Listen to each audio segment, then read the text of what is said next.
All right, it's 6:03. We'll call the meeting to order. I'll turn it over to you, Greg, for roll call. Okay, Chairman Canfield. Here. Beecham. Here. Coldwalder. Here. Spicer. Here. Traubman is not here yet. So we have 4 or 5. I move to excuse Andrew's absence. Support. We have a motion and support. All those in favor signify by saying aye. Aye. Opposed? Motion carries. Brings us to item 2, approval of the agenda. Any changes or anything? Oh yeah, I'm sorry. I do want to add an item. I misled you with not having any action items tonight, but so we're going to add a section 5.5 action items, and under that, the second mislead is that we do have a bank signature that we have to do tonight. I wrote farther in the manager's report that we didn't have to do that tonight, but Steve came up with one, so we do have to do just a signature document for bank account. Please note that Andrew is here. And you revived? Sorry, late. Not a problem. Just 1 minute. We just Gave took you a roll couple. call. You're good. Okay, so that bank signature is the 5.5 item? Yes. Okay. Other than that, we're good to go. I move to approve the agenda as amended. Support. We have a motion and support. All those in favor signify by saying aye. Aye. Opposed? Motion carries. Brings us to item 3, approval of the minutes of the December 10th, 2015 regular board meeting. Now, should I make a motion to correct that? What? It's an inside joke. Looking for a motion? Yes. I'll move to approve the minutes of the December 10th, 2015 meeting. I'll support. We have a motion and support. If there's no further discussion, all those in favor signify by saying aye. Aye. Opposed? Motion carries. Item 4, public comment for items not on the agenda. Hearing no comment, we will move then to item 5. I'll turn that over to you, Greg. All right. We have a couple of updates tonight. We're glad to have a couple of guests with us this evening. First one is Dawn Broene from Flat River Outreach, and she is going to give us an update on what's been happening at Flat River with respect to what we were involved in with Public Act 95 and collecting the dollar, and they were able to get a grant now through the Michigan Public Service Commission to help people in our community. So, Dawn, thanks for coming tonight. Thank you. So yes, I wanted to come in tonight and share what we have been doing with those grant dollars for the Michigan Energy Assistance Program. On July 1st, 2013, they passed the PA 95 Act, where that electric utilities were allowed to collect up to $1 on every electric meter. Lowell Light and Power opted in. And then Sharon came and Lowell Light and Power approached us about going to submit an application for this grant so that we could bring that money back to the Lowell community. We did that first year, and we're kind of surprisingly awarded a grant for $33,000 to help 25 households with energy assistance payments and energy audit. So I'll get more into that later on. We successfully completed that year, and then went for a 2-year grant for the 2014-2015 year and the 2015-2016 year. We were awarded that 2-year grant also, and had applied for significant more money to come back to our community. So this is us, who we are. We are a volunteer-driven nonprofit Christian organization that responds to the need of the greater Lowell community. Our mission is we are a Christian organization helping our neighbors in need by walking alongside and helping them improve their quality of life. So I got a little bit out of order. I was going to give a little bit of the history right here. But so our partners in this program are Lowell Light and Power, Lara And then May, which is the Michigan Energy Agency for Energy, who they're the ones that we talk to all the time as far as the state, as far as the grant administrator and managing that grant for the state. So who qualifies for me? Who are the people that are served by this money? So households that do qualify for this must be past due or in shut-off status with an energy bill. Now this is any energy bill, electric to natural gas to propane, anything like that. They must be at 150% of the federal poverty guidelines or under. So for a family of 4, that's just over like $36,000, just to give you a kind of an idea. Or if they are on deliverable fuel, their residential fuel tank needs to be under 25%. Okay? The objectives of this program, when the state tells us what they would like to see, is to resolve the energy crisis for at least 30 days. They cannot go into past due or shut-off status for 30 days. They would like us to see increased self-sufficiency. They would like to build energy conservation skills, so some kind of energy conservation education for the household, and then to encourage on-time bill payment. Our program, the program that we designed, there's very much, those are the objectives that the state has laid out, and they are very, those were like the barrier, the outline, and we could design whatever kind of program that we wanted to, as long as it fulfilled those criteria from the state. So what our program looks like, it's a 12-week financial literacy, this year weatherization, and coaching curriculum. Every household gets an energy audit. That's what the Lowell Light and Power does, is they do the energy audit. We look at neighbor to neighbor, if we can do any neighbor to neighbor improvements. Neighbor to neighbor is our light home repair and weatherization program that we do at Flat River Outreach Ministries. So there is funding now in there that we can actually go in and do some of what we have identified on the energy audit, go in and do some of the repairs to the households. And then the households receive assistance. So this is a 12-week program. So what we do is that at the first payment, when a household qualifies, we get them out of crisis. So we help them with the past due or what the amount is for their shut-off. As they complete the program, the 3 months that it takes to complete the program, we will assist for 3 more payments, okay? So, and we do a graduated up scale, not a down scale like some programs would do, to reward the fact that people are making on-time bill payments and that they are completing the program. So for the first payment, we do 60% of the bill, what the bill is, 80% the next payment the next month, and then 100% that last month. And last year, we implemented a pre and post survey to kind of really measure the knowledge that people are gaining from the programs. Program summary. So we have just completed our 2nd year. We're in the 3rd year of this program. In that 2 years, we have conducted 11 financial management coaching classes. 59 households were provided with CFL bulbs and LED night lights. 59 energy audits were completed, and 30 energy conservation projects were completed. Now, energy conservation projects, I want to give you just kind of an overview of that. That goes from anything to fixing a water heater, to fixing a furnace, to helping make a window so that there's no leaks within a window. We did a lot of insulation also. We found someone that could help us with insulation under trailers, and so we did a lot of those kind of projects also. As I said, in 2015 was the first year that we had done a survey. Lowell Light and Power was one of the stakeholders, and a group of us, the stakeholders of this project or grant, really did a intensive program development of how to measure the outcomes of this program.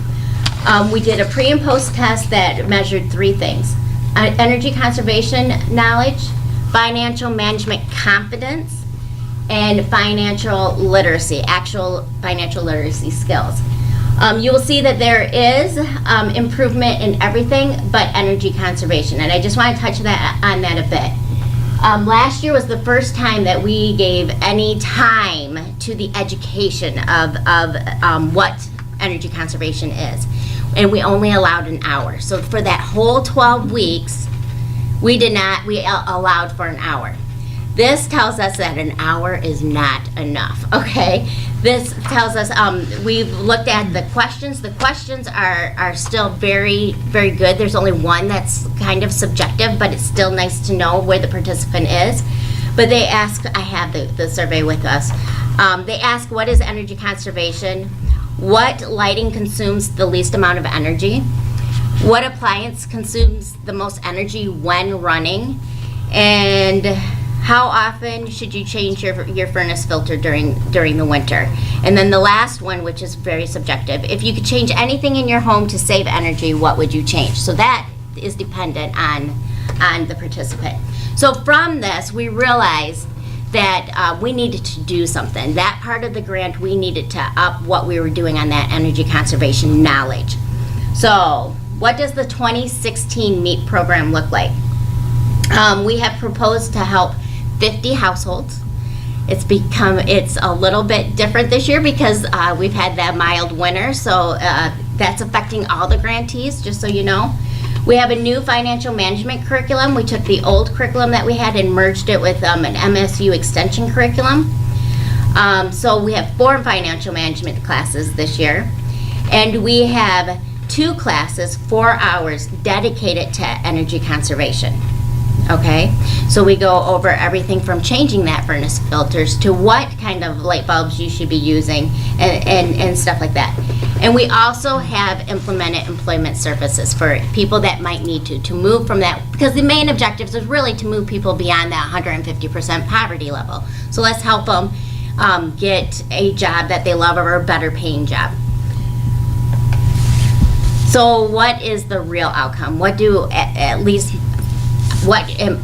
I really concerned about, and what everyone in this community, because we love Lowell, are concerned about, is changed lives.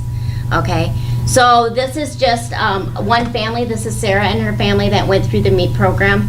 They had some medical issues and with relocation, and her husband was looking for a new job, but he found the job. So they went from not knowing what they were going to eat for the week, not knowing how they were going to pay bills, and by the end of the class they felt like they were managing money and that they were actually having money in their savings. So that is what we want, is stable families. So that is a good outcome. So that is the end. I hope that was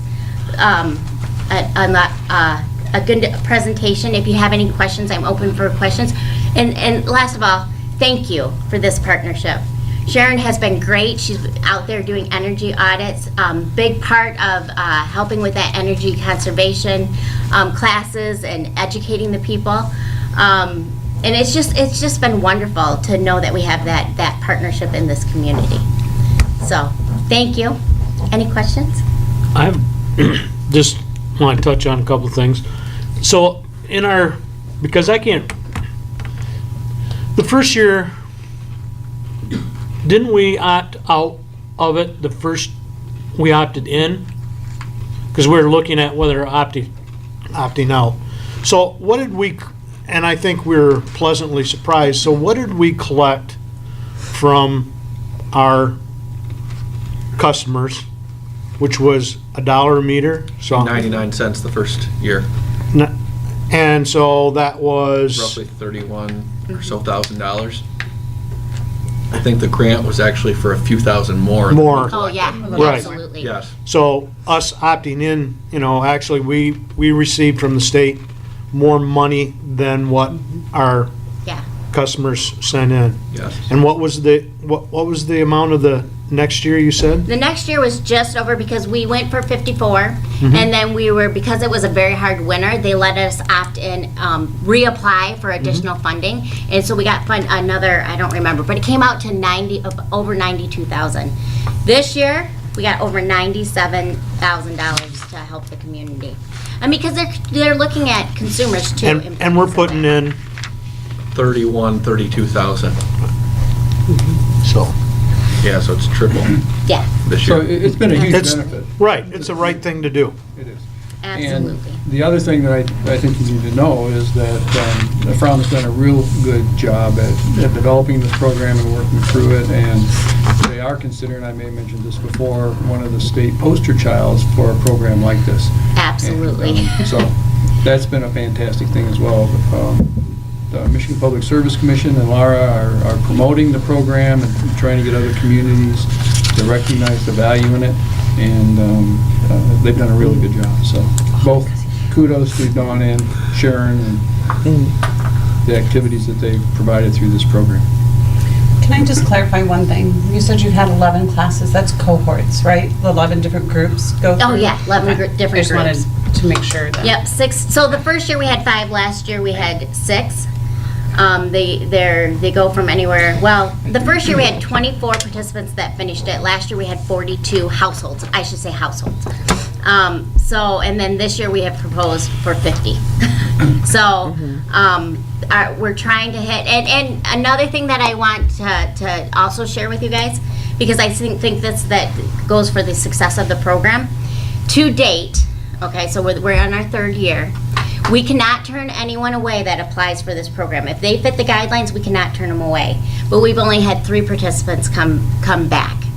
So for the 42 plus 25, that to me is pretty good Success rate. good success. We called people for the 2016 to see where they were at, and everyone was current on their bills. I don't know, I think that we're seeing some progress here, so it's very exciting. And to know that we do a lot of this, yes, we have our program director that runs this, but the people that teach the classes and do the coaching are equipped volunteers. They go through an empowerment coaching training, and they're running it, and they're helping with the curriculum and going through the training on that. So as a community, we're doing it, and it's great, and we really do appreciate the opportunity.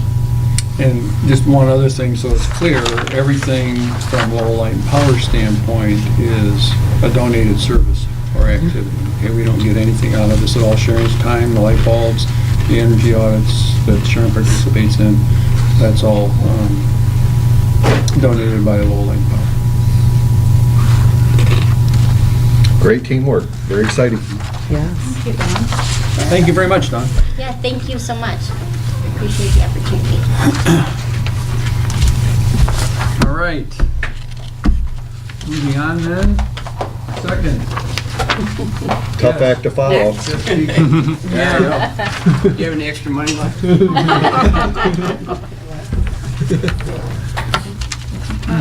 Sorry, I'll scooch out. No problem. So, good evening. Happy New Year. I'm back having continued to learn the lessons of perseverance, and at the same time we're pretty close to where I want to be, and we're pretty close to where my investor wants to be, and we're pretty close then to where you want to be, ultimately in terms of what we're doing. To answer your first question, we did not achieve commercial operation in December, which was our objective. We put in some additional equipment to further refine the process, an expense that was incurred by our contractor at their expense to continue to put the facility in a position where it can actually do what it's supposed to do. So I'm pretty confident that we're going to hit this in the January, February timeframe. We're working on it as we speak. We had a 7-day run just last week at levels that are getting us pretty close to where we want to be. The good news, and there's always good news, last year we processed 1.2 million gallons of fog, fats, oils, and greases that would have gone to a landfill. We put it through the system, 1.2 million gallons. We processed 11 million gallons of wastewater coming from Lighthouse that we pre-treated. We saved Lighthouse in the order of $200,000 in costs that they would have incurred had they continued in the previous manner in which they were doing their work. And we had one incident where we received a fine from the wastewater treatment plant because we sent too much phosphoric acid to them.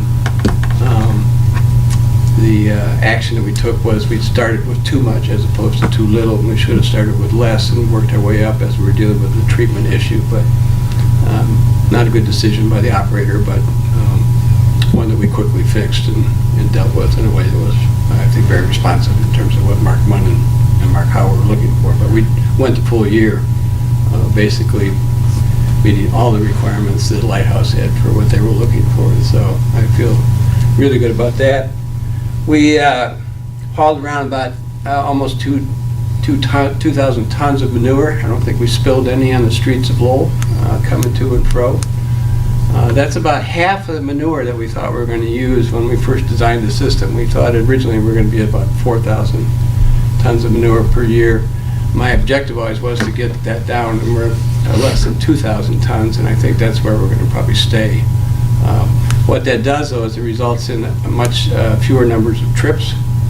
So we're doing about half the trips that we thought we were going to do.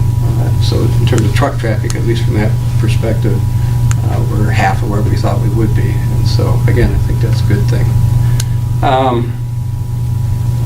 As we've looked at what's happened to us in terms of the events that we've dealt with over the past 6 months in startup, I and my investor came to the conclusion that we needed to change the operator of the facility. I'm not an operator. I'm not a power plant guy. I don't do the day-to-day stuff. And when we started looking at some of the things that were being done, I just wasn't comfortable that we were getting the forward thinking that we should be having as opposed to dealing with things after the fact. These plants are very sensitive to doing preventive maintenance in a way that you anticipate what's going to happen to you as opposed to finding out that you got a pipe that's frozen or that's blocked, and you should be doing preventive maintenance to do these things. And so as of January 29th, we will change operators of the facility. The company that we're going to use is, I think since we're public and we haven't signed a contract yet, I don't think I'll tell you the name, but they're internationally recognized. They have both wastewater treatment capability and anaerobic digester capability. So both of the two things that are important to us in terms of the facility's operation, they have very significant expertise in these things. Yesterday I had 8 people there as part of a transition process that we're going through to look at how we operate the facilities, where we can make improvements in what we're doing. And so I'm very excited about the group that we're going to bring into this. It's going to cost us more money, but in the long run we'll save money because we'll be operating in a way that's much more efficient and get us to where we want to be in terms of the output that we're trying to get to from a power standpoint. So, and as much as I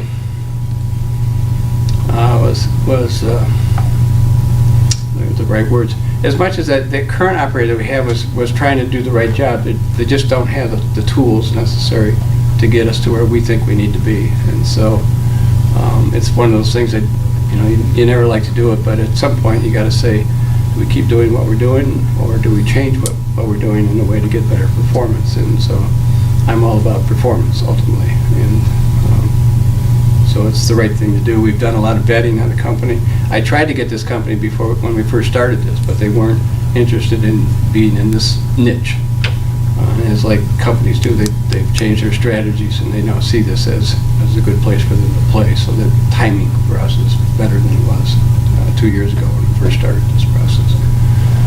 So the other good story I'll tell you is that some of you know my wife is German, and so we always go to Germany for the holidays. This is the first time in a month that I didn't get a text message when I was gone of something that wasn't working. And it was the first time in my life that I could have 3 or 4 weeks of non-stress in terms of what's going on here. And I don't say that to try to get sympathy for you, but I say it only in the context that now I've had a month and this is continuing. I'm not getting these kinds of calls. And so that's kind of my barometer of, have we fixed the systems, the mechanical systems, to the point that they're operating the way they're supposed to? And that's my easiest gauge that we're doing what we're supposed to do.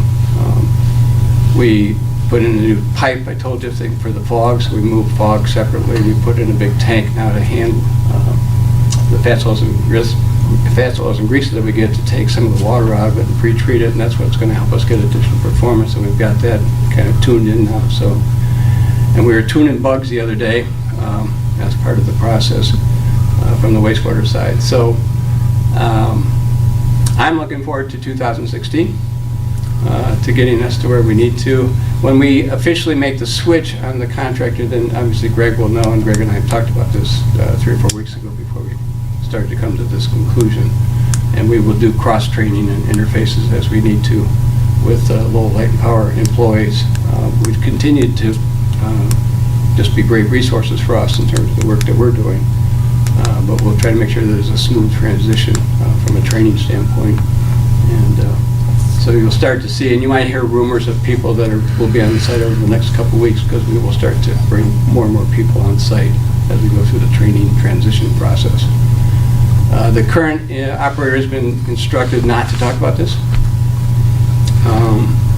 as a confidentiality issue in respect and for them and for us. And so, best I can tell, that seems to be working, but who knows? So I'm always a realist about these kinds of things. But once we can go public with the new operators, I'll obviously share that information, and Greg can share that back with you, and you can do your own analysis of whether they're competent or not. I think you'll find that they are very competent ultimately. So that's where we are. Like I say, not all the numbers are where I want it to be, but we have some really good numbers in terms of what we're doing with waste streams and how we use those waste streams in the sense of what we're trying to do. So I'm as confident as ever that we've got a really good facility. The people that are taking over the facility, I didn't hear any red flags kinds of questions. You know, why are you doing this, or how does that work? And I didn't hear people saying that doesn't seem to make sense to us, you know. So, and my investors also interested in the same kind of assessment. So at this point, everybody's good with where we are. We need to start making more money. But ultimately, we've been able to deal with those issues as well for the time being. So, and we'll get current with everybody as part of the process. I think our friend that just left, she doesn't have quite as much as I need, so we'll have to deal with it more responsibly. Other than that, I'm happy to answer any questions that you have. So, question, and I'm again thinking out ahead. So where does that put us with the possibility of purchasing in 5 years? Do we, I mean, is it because of the glitch?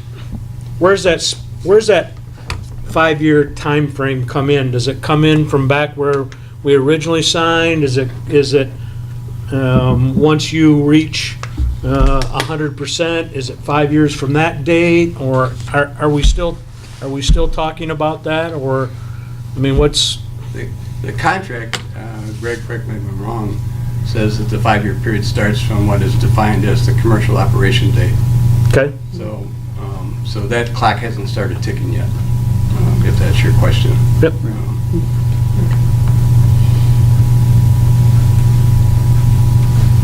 So what criteria is it for the commercial operation?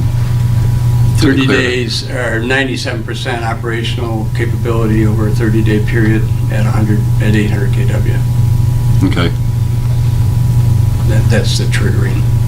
And how close have we got to that? I've hit 650 kW peaks, so we're not that far away from it now. So that's why I'm pretty confident we'll get to where we need to be. It's just a question of making sure we schedule. And that was over that 7-day cycle that you just finished, right? Yeah. So 650 watt for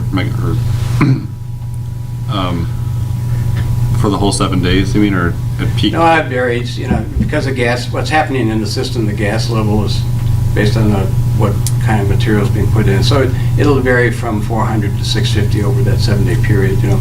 But what we're trying to get to is the point where the gas is consistently being made at the rate that it's being used. One of the things that the technical people looked at yesterday was whether we could more fine-tune the engine to make better use of the gas that's being put into it. And so when I started to hear those kinds of thought processes, I'm saying that these people are asking the right questions. And we're doing a major service overhaul on a week from this Friday. The engine is doing fine. We just need to feed it. When Greg did bring the new potential operator by, and we did sit down and have a discussion, and I met with him, and I thought it was very positive as well. And one of the other things that Greg touched on is that they are asking the right questions. I mean, they didn't find anything that is being done in error that shouldn't be done. It's not being done correctly, but they found a lot of areas where they thought they could be instrumental in tweaking the system, if I'm right, Greg, to help get it even more effective than it was anticipated to be. So They operate. they have more knowledge on how to do that than the current operator. So, one more question. So with Swiss Lanes, how does that relationship work if, again, I don't know anything about it, if you're only using, were they counting on using your company, using more? Or, I mean, how does that all? No, well, our relationship with them is we pay them for the manure we take. Mm-hmm. So it's just a question of paying more or less based on the volume of manure that we're using. They're still producing manure. Right. So, and the reason we're paying them for the manure is because the manure has value to it as it relates to fertilizer, from a fertilizer. In fact, Steve gave me tonight my certificate because we we qualify as a fertilizer manufacturer because we then take and we return that same material back to Swiss Lane, about 80% of what they give us. So, in fact, we took 1,800 tons of manure from them, and we sent back about 1,400 tons of what we call digestate, because there is some reduction in material as we process it. So, so they're fine with. Okay. They'd be happy to sell us more, but it's we don't need it, so I'm not buying it. But then they're in turn selling that, so they're kind of selling their manure twice? They don't sell it. They apply it. Okay, it goes on their property? The reason I didn't mean to be too quick about it. There's nitrogen value to the manure, and there's two other values in terms of if they didn't have those materials coming back, they'd have to replace it by purchasing commercial fertilizer. But this is the government at its best. I was reviewing with the mayor. We get to pay $100 a year for a license that says we're a fertilizer manufacturer. But all we do is take the manure from Swiss Lane, we put it through our system, and we send it right back to Swiss Lane. So we're not selling manure or fertilizer into the marketplace. But for that, I have to process the license with the Michigan Department of Ag, and I get to pay them 10 cents a ton for the amount of fertilizer or digestate that we send back. The money's inconsequential. To me, it's the bureaucracy at work. And I say, I don't fit the bill. I'm not a fertilizer manufacturer. That's not what I do. And if I was, then fine. Put me through the permit process, But anyways, it's government at its best. So, Go ahead. so when you were saying that you're using half the manure you're expecting, like the 2,000 tons instead of 4,000, is that because you're not operating at full capacity, or is? No, it's because I don't need the manure to make sure that I maintain my pH balances where I need to be, and that I'm getting enough bugs coming from the half of the manure, so that I'm keeping the process working without having to take as much manure. And I don't know if you recall in these conversations, manure's got about this much value from an energy perspective versus fog, for instance. It's off the charts, if you compare the two of them. So if I don't need it for bugs purposes and I don't need it for pH purposes, I don't need to take more manure. Okay, so when you said you were expecting 4,000 tons per year, that was at full operation, or? That was the That was just original. based on what you had been doing.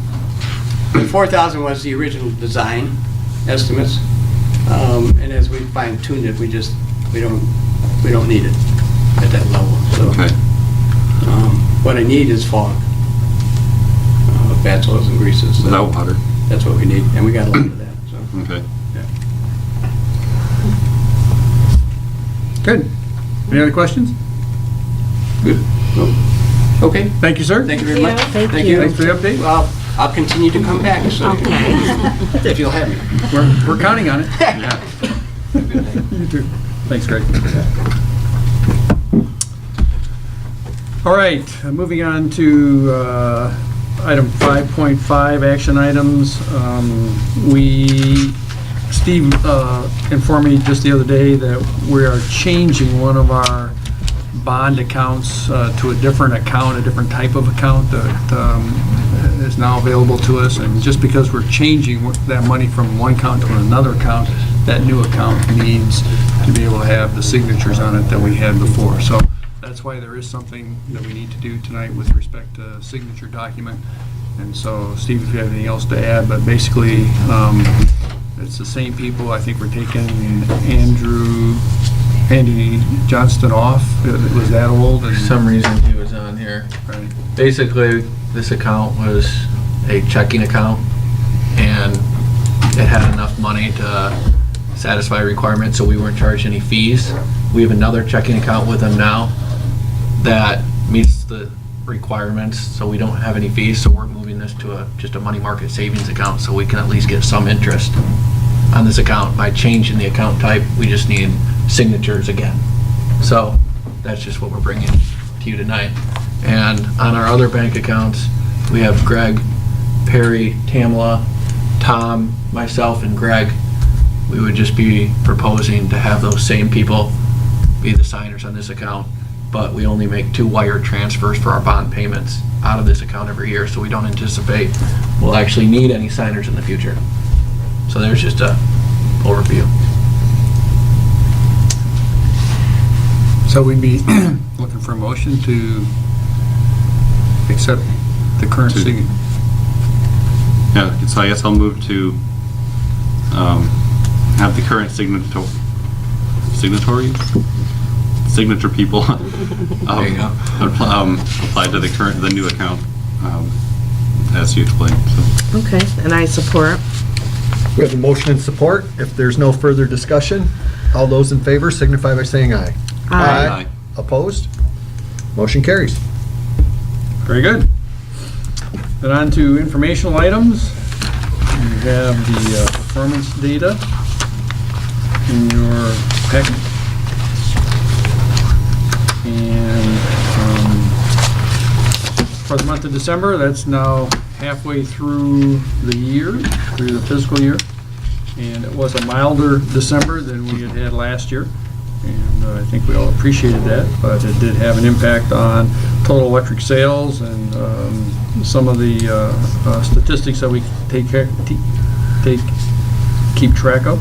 And so total electric sales was down a little bit from the same month the previous year, but we're still over 6 months year to date this year versus the previous year. Residential sales were down a little in both kilowatt hours and dollars, but the flip side of the coin was commercial sales was up a little bit in kilowatt hours and dollars for that period. So overall, it was a good month. Down a little, down a little bit in customers residential from the previous month, but up a little bit from the previous year, and about the same with the commercial customers. Moving down the page, the information from the prior months, the total electric requirements for October were slightly less than the year before. Again, a milder October than in 2014. And the peak demand was also slightly less than the year before. So that's most of the data for that page. There's no new residential and commercial data. It's not the end of one of the calculating quarters that we use for that. Get over to the investments in cash. You see that we're up again over the previous month, and again a significant increase over the previous year. That's primarily because we have started to build that cash, that reserve fund back up. We're at the $2.4 million mark now, which is great. That's the basis of where we want to be, between 2.4 and 3.4. Partially also due to the fact that we didn't do a lot of capital spending during the last couple of months as we were waiting to get our capital budget approved. So we're in good shape there. The delinquents was down for the month from the previous month, even though they're up a little bit from the previous year. The balance at the end of the month was also less, and another good job during the month of getting those payments from the balance of those previous month outstandings. So we're in good shape there. Our total delinquent balance on inactive accounts is a couple $1,000s less than it was last year at this time. So we're in good shape. On performance data, there's no questions. We'll move on to the income statement. Again, I mentioned it was a good month. We had talked before about the fact that there were some things going on with Campbell and Bell River, and they were shut down for repairs and that type of thing, and so some of that billing gets lagged, and we thought by December we'd start to catch up a little bit on that. And also some differences because of the holidays in terms of what our billing cycles were, so those hurt us a little bit in the months of October, November, and then we thought we'd get caught up a little bit in December, and that is exactly what happened. The revenue was about $40,000 over for the month of December, what Steve had budgeted, and as we look at year-to-date now, we're over for total operating revenue, 6 months year-to-date, less than 1%. So we are back in line on that, Steve. And, we're not at zero variance, but we're still under 1%. So maybe next month we'll be down to zero variance. Maybe. The next item that we always look at is purchase power. Again, a mild month, and purchase power was down, and that combination of getting credit for things that we've been charged for previously in the outages at Campbell in particular. You can see if you just look at the Campbell line, it's the fourth one down under purchase power. We had budgeted $187,000 for the month, and it was only $149,000.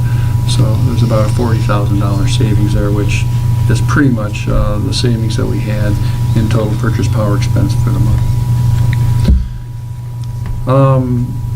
We are still a little bit over budget year-to-date on purchase power, but we still have some more coming in terms of how we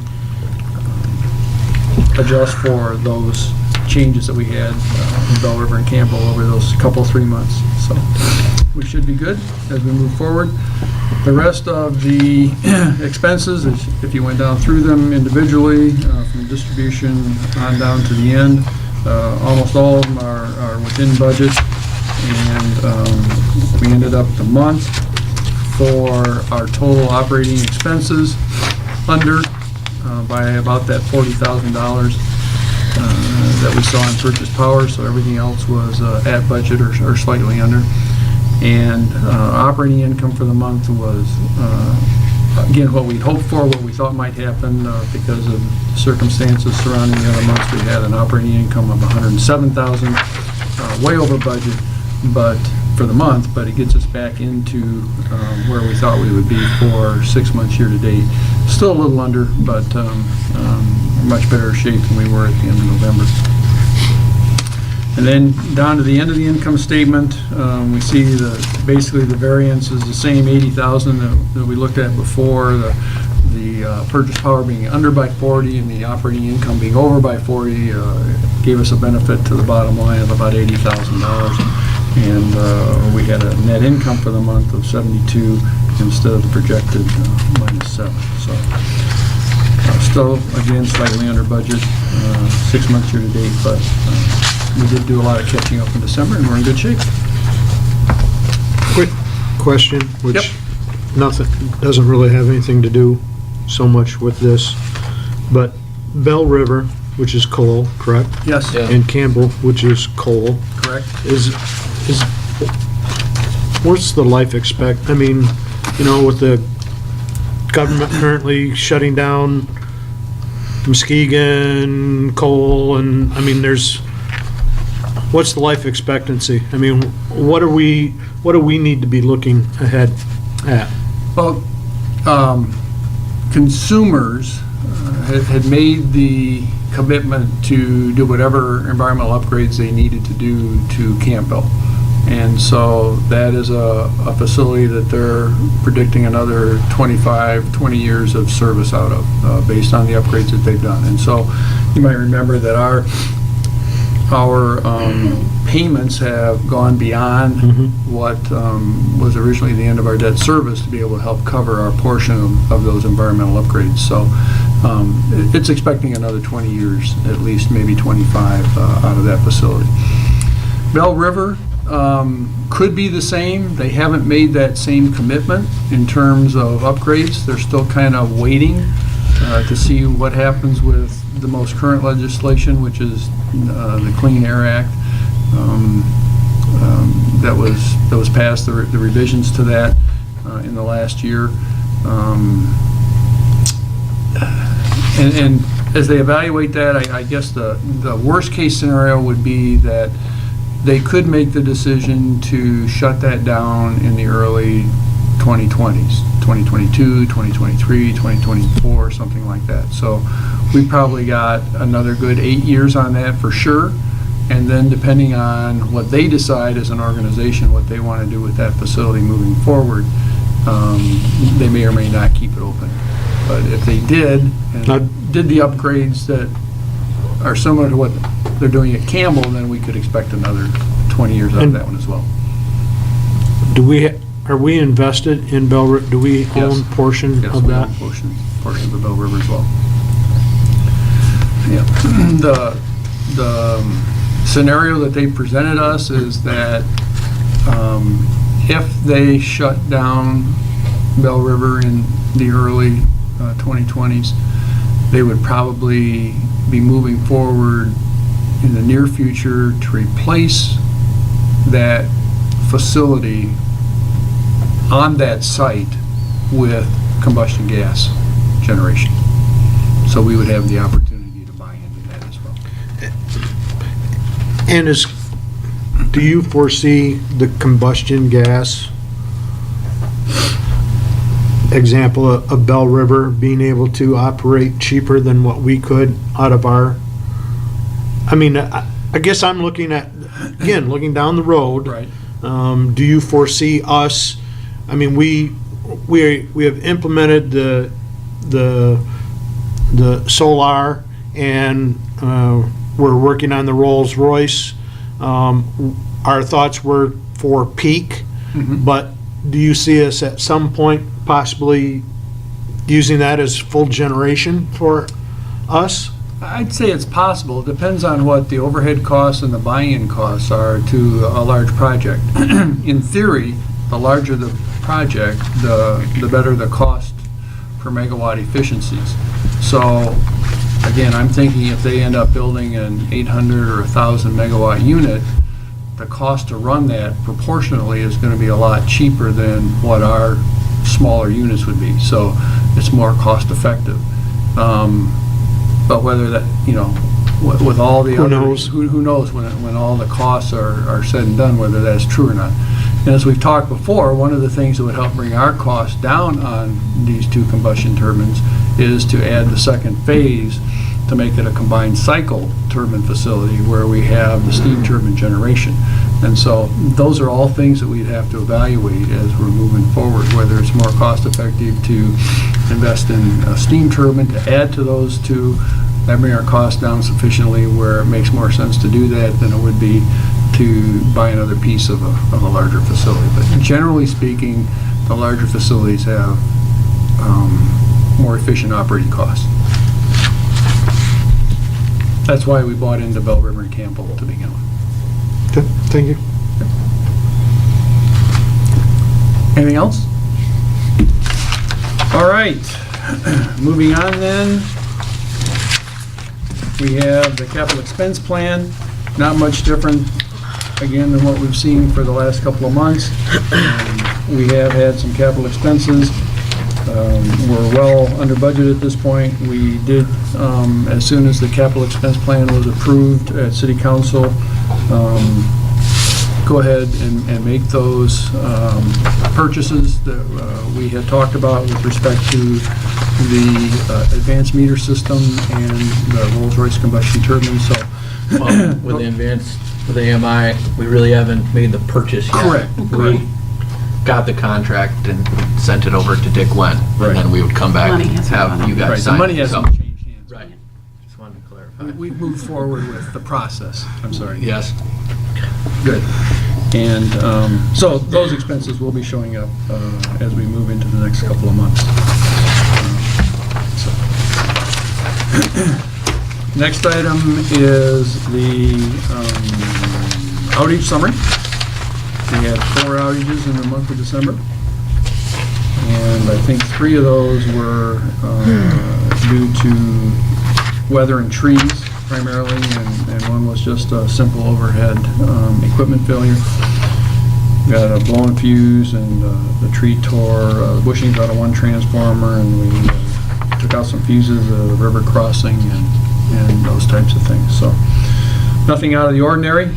Actually, with all of the ice storms that were predicted and things that happened around the state, in terms of heavy snows and or ice storms, we were pretty blessed during the month of December, and we came out pretty well unscathed, didn't you say, Mark?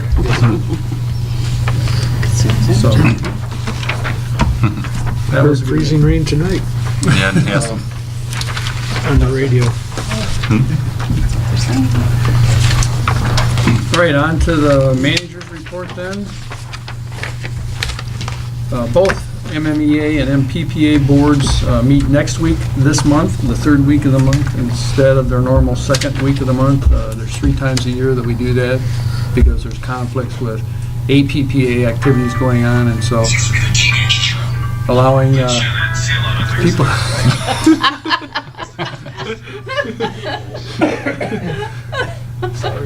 That's right. It's all good. TV over there?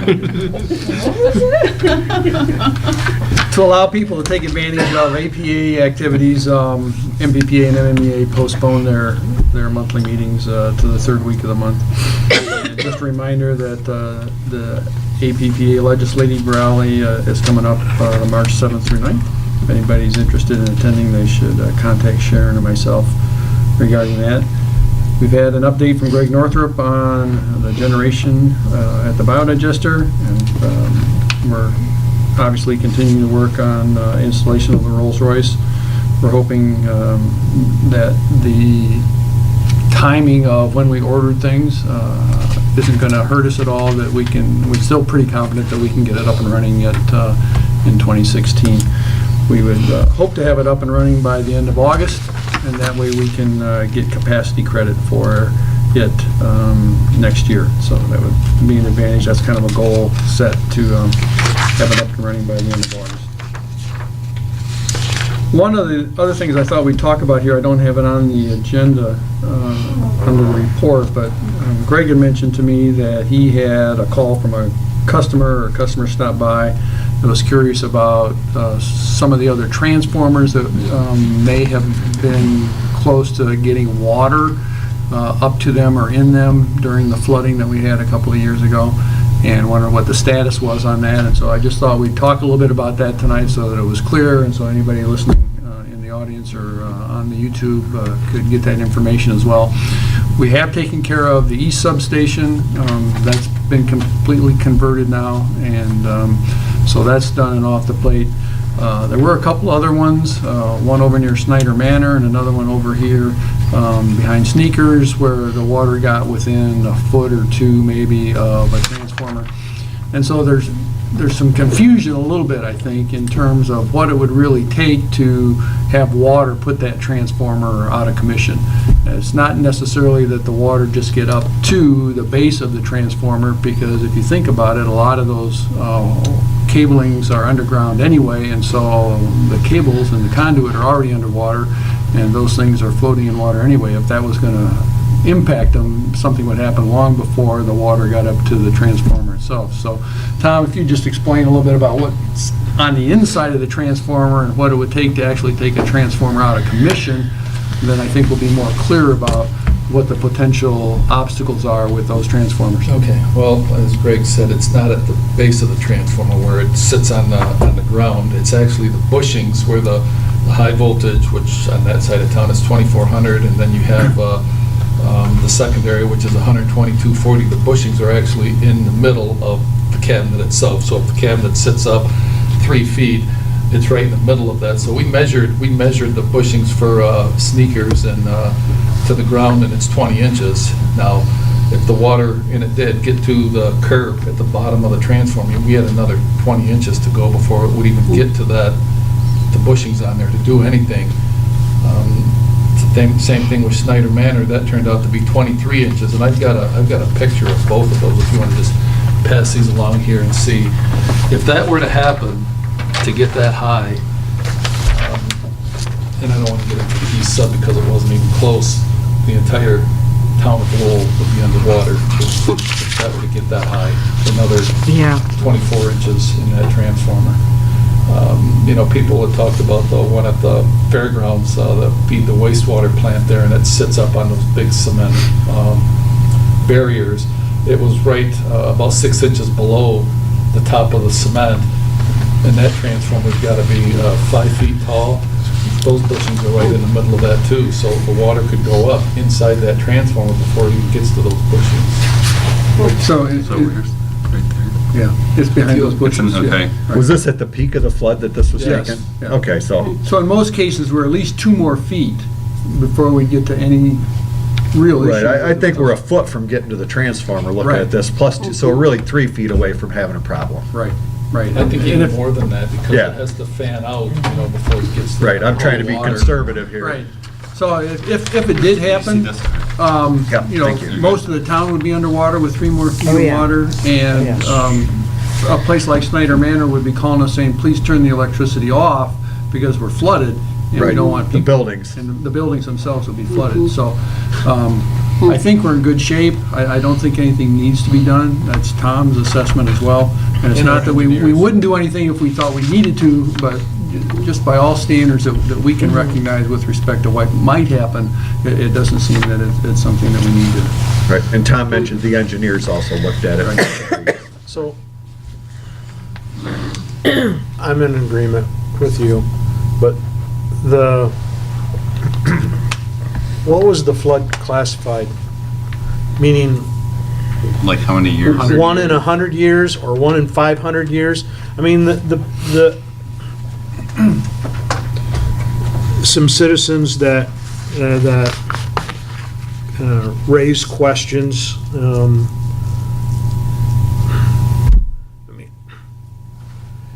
do you go to the expense, do you do everything for that 1 in a 1,000-year flood, 1 in 500-year flood? I mean,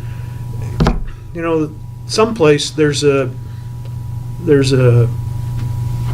number, there's a thing that you say, it's an act of God, and if that happens, or if a hurricane or tornado comes through here and takes low light and power off the map, I mean, you can't predict No. what everything is. And so my question would be, was this flood, I mean, since, again, I'm 62 now, but that was the highest flood that I've ever seen. I've seen pictures of bigger floods back in when there was Model A's or something going along Main Street, and I don't know if that was still the same level and everything, but I guess I'm just saying, our engineers have looked at it, our employees have looked at it, and could it flood? Yeah, it could flood if you get that 1 in 1,000-year floods, or Or even 1 in 500 years. But you're right, there is a point of diminishing return. And I think the key thing is, at what point in time, at what level would the community be flooded, and you wouldn't want the electric on anyway? And and I just want to clarify that if the flooding were worse than what we experienced a couple of years ago, and it looked like water was going to reach the bushings, is that what you're, that's the Right. piece we're concerned about? Right. If it looked like water was going to reach that, logically speaking, we probably would be turning the electricity off, right? And then Right. in that regard, it wouldn't be an issue. Right, well, and what we're saying is that the customers will have requested Right. the electricity be turned off before it Right. gets to that point, Right. because they'll be Because it'd be flooding. in their house. They'll be 3 feet deep in the house. We Yeah. we had houses in the Yeah. last flood that Oh, yeah. they called and asked